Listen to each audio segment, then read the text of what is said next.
Olá, meus amigos, minhas amigas, meus votos de muita paz. Esse é o estudo do Evangelho da Federação Espírita do Estado do Espírito Santo. Estamos estudando o Evangelho segundo São João e queremos compreender o texto pela análise à luz do Espiritismo, mantendo contato diretamente com o texto bíblico.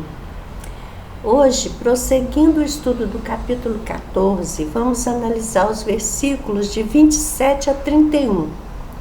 Nessa passagem, Jesus ensina qual o estado psicológico que propicia conexão com as esferas mais elevadas da vida. Acompanhe conosco esse estudo. O texto bíblico diz o seguinte: Deixo-vos a paz, a minha paz vos dou. Não vô-la dou como o mundo a dá. Não se turbe o vosso coração, nem se atemorize. Ouvistes que eu vos disse: vou e venho para vós. Se me amasseis, certamente exultaríeis, porque eu disse: vou para o Pai, porque meu Pai é maior que eu.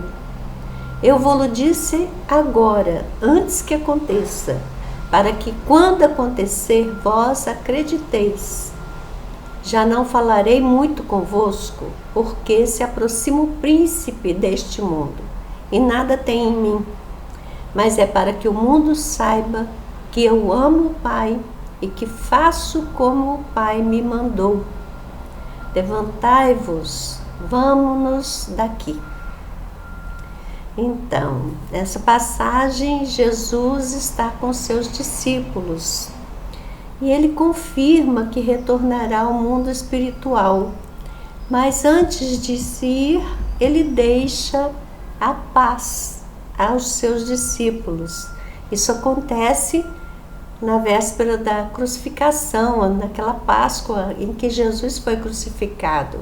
E certamente toda essa conversa que ele tem com seus discípulos é uma conversa orientadora e consoladora para que eles tivessem condições de enfrentar o que viria em seguida.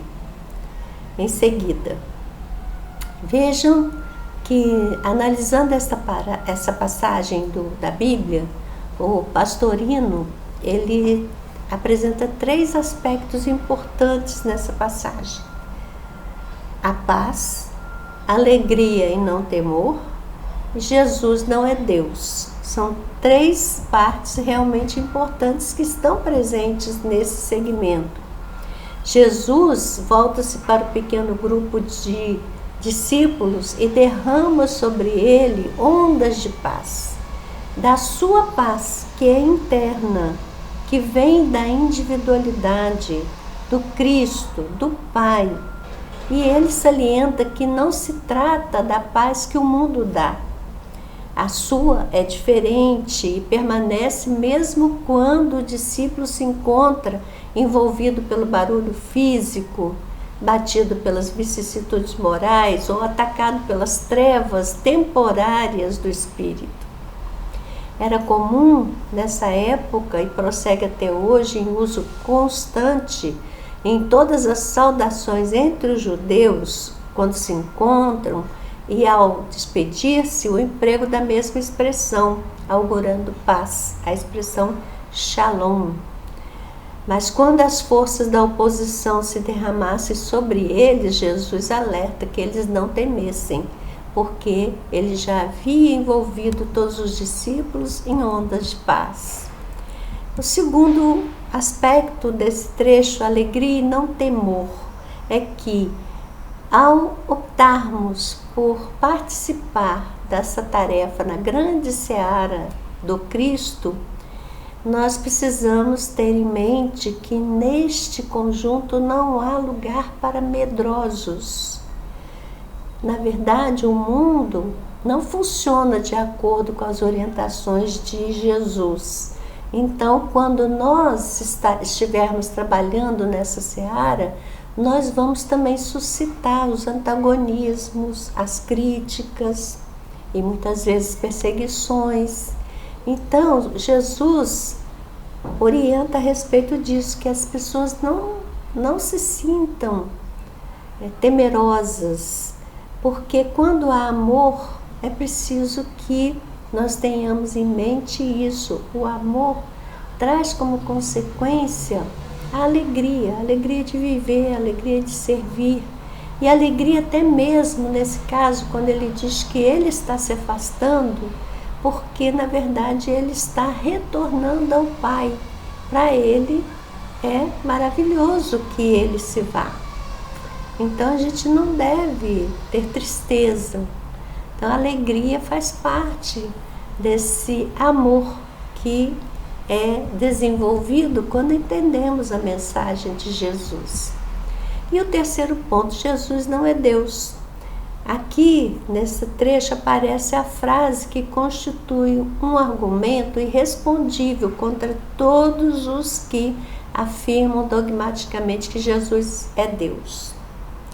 Então, ele diz textualmente: o Pai é maior do que eu. Então, não dá para contra-argumentar, não dá para torcer essas palavras. Jesus é muito claro na sua afirmação. E esses versículos foram muito examinados pelo Emmanuel e pela Amélia Rodrigues. Nós vamos só fazer pequenos comentários, porque são tantos textos, não daria para lê-los todos. Mas vamos buscar os pequenos comentários. Por exemplo, até o fim dos tempos, na lição 13, Amélia Rodrigues fala sobre a proposta de paz de Jesus, que é diferente da proposta do mundo, do entendimento do mundo. Emmanuel comenta o versículo 27 em vários textos. Por exemplo, Na Tarefa da Paz, é o título do texto publicado em Reformador de dezembro de 1958. E nesse artigo, ele diz que a harmonia deve começar dentro de nós mesmos, para que haja paz na família e na sociedade. Então, essa é a paz de Jesus, a paz que começa dentro de nós e se propaga. Também na Revista Reformador, agora de julho de 1959, um texto chamado Jesus e a Paz, que foi publicado no livro Palavras de Vida Eterna, que é o capítulo 57, Emmanuel comenta como Cristo reagiu às imposições do mundo, concluindo pela afirmação de que não devemos procurar segurança íntima fora do dever corretamente cumprido, ainda mesmo à custa de sacrifício supremo, pois a paz do mundo quase sempre é aquela que culmina com o descanso dos cadáveres a se dissociarem na inércia, mas a paz do Cristo é o serviço do bem eterno em permanente ascensão. Outro texto importante foi publicado no livro Vinha de Luz, é a lição 105, Paz do Mundo e Paz do Cristo. Nesse texto, Emmanuel compara a paz do mundo e a paz do Cristo, aconselhando: não te esqueças, contudo, de que a paz do mundo pode ser muitas vezes o sono enfermiço da alma.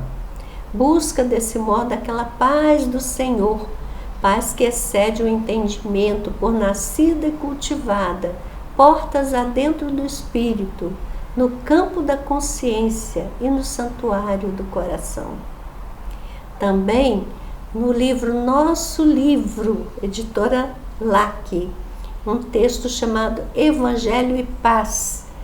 O nosso querido mentor faz o seguinte comentário, sintetizando as recomendações do Evangelho e nos convidando a uma vida nova, dizendo: no esforço mútuo de compreensão das nossas necessidades e problemas que exigem o concurso incessante do amor, alcançaremos mais cedo a vitória da saúde e da alegria, do aperfeiçoamento e da redenção. Encontramos também o texto Rogando Paz, num livro da editora Ide, Tesouro de Alegria, é o capítulo 5. Emmanuel considera que temos entendimento da frase: a minha paz vos dou, mas não aprendemos ainda a recebê-la, por causa das nossas inibições e dos obstáculos que a experiência do mundo nos apresenta.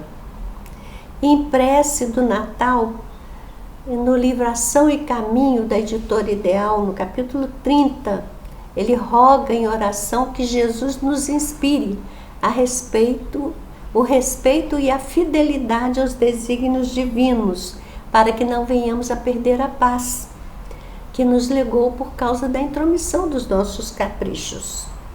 E em Jesus e Dificuldade, publicada em Reformador de julho de 1959, e também no livro Palavras de Vida Eterna, capítulo 56, ele comenta as dificuldades que Jesus enfrentou no final da sua jornada de trabalho na Terra e nos recomenda que aceitemos os desafios do nosso próprio caminho, sem apelar às forças espirituais que favoreçam a nossa fuga do dever, porque Jesus nunca nos prometeu facilidades. Ao contrário, alertou para que diante delas não deixássemos que o nosso coração se turbasse. Então, não se turbe o vosso coração. Quer dizer, evita essa perturbação que nasce da tristeza, da mágoa, do medo, da raiva. Não se turbe o vosso coração, para que possamos receber essa paz que Ele já nos legou. E por fim, recomendo a leitura da lição 31 do livro Caminho, Verdade e Vida, a lição 84, melhor dizendo, do livro Caminho, Verdade e Vida, quando Emmanuel comenta a respeito da fala final de Jesus: levantemo-nos. Essa frase, esse imperativo, também vai indicar a necessidade da nossa ação, da nossa movimentação. Então, são muitos os ensinamentos, vale a pena refletir sobre cada um deles, para que nós possamos, a partir de agora, criar essa condição de confiança e serenidade, certos de que Jesus retornou à vida maior, mas de lá segue irradiando para todos nós, seguidamente nos legando a sua paz. Que Ele nos abençoe. Ficamos por aqui, mas voltaremos numa próxima oportunidade, se Deus quiser. Até lá.